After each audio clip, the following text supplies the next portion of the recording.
الرحمن الرحیم۔ قومیت پر فخر کی کیا حقیقت ہے؟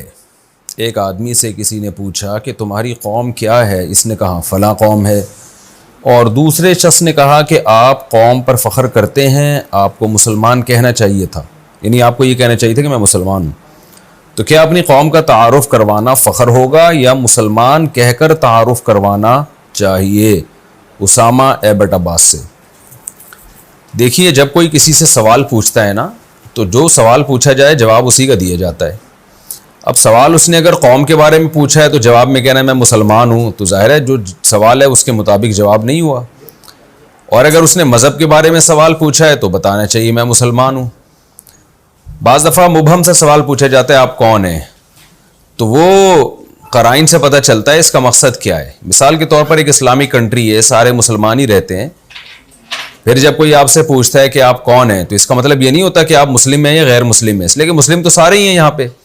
پھر پوچھا جاتا ہے کہ آپ کی قوم کیا ہے، تو وہاں جواب میں اپنی قوم کا بتا دینا چاہیے۔ تو قوم کو ڈیفائن کرنا یا جواب میں اپنی قوم بتانا، یہ کوئی قوم پرستی نہیں کہلاتی، بلکہ اپنی قوم کو دوسری قوموں سے افضل سمجھنا، دوسری قوموں کو من حیث القوم گھٹیا سمجھنا، اور ظلم میں بھی اپنی قوم کا ساتھ دینا، یہ چیز حرام اور ناجائز ہے۔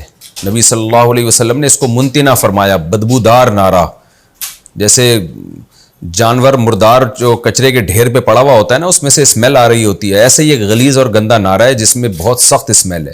جیسے آج ہمارے ملک میں مہاجر، پٹھان، پنجابی، سرائکی، ان نعروں میں لوگ لگ جاتے ہیں اور لیبل یہ لگاتے ہیں کہ ہم ان قوموں کے حقوق کی بات کر رہے ہیں، حالانکہ حقوق کی بات کم ہوتی ہے، اس سے قوم پرستی لسانیت زیادہ پھیل رہی ہوتی ہے۔ حقوق تو بھائی کوئی بھی مظلوم ہوگا اس کے حق کی ہم سب آواز اٹھائیں گے۔ کوئی پٹھان مظلوم ہے تو مہاجر، پنجابی، سرائکی سارے مل کے آواز اٹھائیں گے۔ کوئی پنجاب والا مظلوم ہے تو پٹھان، مہاجر، سرائکی سارے مل کے اس کے حق میں آواز اٹھائیں گے۔ تو جو بھی مظلوم ہو اس کے حق میں ہم سب آواز اٹھائیں گے، چاہے وہ پشتو بولنے والا ہو، چاہے وہ اردو بولنے والا ہو، چاہے وہ پنجابی بولنے والا ہو، کوئی بھی ہو۔ تو یہ جو قوم پرستی کا نعرہ ہے، نبی صلی اللہ علیہ وسلم نے اس کو اپنے پاؤں کے تحت روندا ہے۔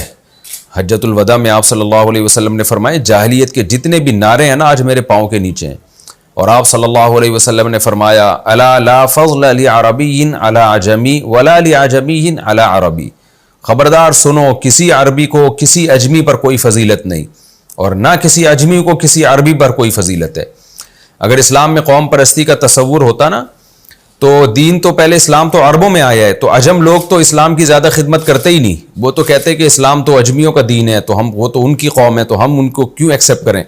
حالانکہ قرون اولیٰ میں تو عربوں نے بڑی خدمت کی ہے اسلام کی، لیکن قرون اولیٰ گزرنے کے بعد آپ دیکھتے ہیں بڑے بڑے کمانڈر، بڑے بڑے مجاہدین اور بڑے بڑے محدثین، فقہا وہ اجمیوں میں گزرے ہیں۔ امام بخاری اجمی تھے، امام مسلم اجمی تھے۔ امام بخاری رحمہ اللہ سے اللہ نے کتنا حدیث کا کام لیا ہے، وہ بخارا کے تھے، بالکل اجمی تھے وہ۔ اور ائمہ اربعہ میں بھی اگر آپ دیکھیں تو صرف ایک امام شافعی ہیں، وہ عربی تھے، باقی تینوں امام اجمی تھے، امام احمد بن حنبل، امام ابو حنیفہ اور امام مالک۔ تو امام شافعی تھے جو قریشی ہاشمی تھے۔ تو آپ کو لگے گا کہ بھئی یہ جو اجمیوں نے بھی اس کے لیے بڑی قربانی دی ہے۔ نبی صلی اللہ علیہ وسلم نے فرمایا کہ قسطنطنیہ پہ جو لشکر حملہ کرے گا نا، نعم الجیش، کیا ہی بہترین ہوگا، اور وہ اس کا امیر کتنا بہترین امیر ہوگا۔ تو وہ جو سلطان محمد فاتح تھا جس نے قسطنطنیہ فتح کیا، پھر خلافت عثمانیہ مضبوط ہوئی، تو وہ بھی اجمی تھا۔ تو شروع میں جو قرون اولیٰ کے لوگ تھے عرب تھے، اس کے بعد بہت زیادہ عجم تھے جنہوں نے اسلام کی خدمت کی، تو دونوں مل کے کر رہے ہیں، عرب بھی کر رہے ہیں، عجم بھی کر رہے ہیں۔ تو اگر اسلام میں قوم پرستی کی کوئی بھی گنجائش ہوتی تو عجم کیوں کرتے یہ کام؟ وہ کہتے بھائی ہمیں کیا ضرورت ہے، کیونکہ ایک اللہ ہے، ایک رسول ہے۔ تو اس لیے قوم پرستی بہت ہی بری چیز ہے۔ دیکھیے نبی صلی اللہ علیہ وسلم کی جو تلوار اٹھی ہے نا، سب سے پہلے اپنی قوم اور اپنے قبیلے کے خلاف اٹھی ہے۔ سب سے بڑی لڑائی جو پہلی لڑائی تھی وہ غزوہ بدر کی تھی۔ پہلی لڑائیوں میں جو سب سے بڑی لڑائی ہے نا، وہ یعنی شروع کی لڑائیوں میں وہ غزوہ بدر تھی۔ اور غزوہ بدر میں رسول اللہ صلی اللہ علیہ وسلم کا مقابلہ فارسیوں سے نہیں تھا بلکہ عربوں سے تھا، پھر عربوں میں بھی قریشیوں سے تھا، پھر قریشیوں میں بھی بنو ہاشم سے تھا۔ تو یہاں ہی آپ صلی اللہ علیہ وسلم نے قوم پرستی کا جڑ سے خاتمہ کر دیا اور بتا دیا کہ میرا جو نعرہ ہے جو میں اسلام کی بات کر رہا ہوں، اس میں قومیت کا کوئی تصور نہیں ہے. اگر قومیت کا تصور ہوتا تو آپ اپنی قوم کے خلاف کبھی بھی تلوار نہ اٹھاتے. بڑوں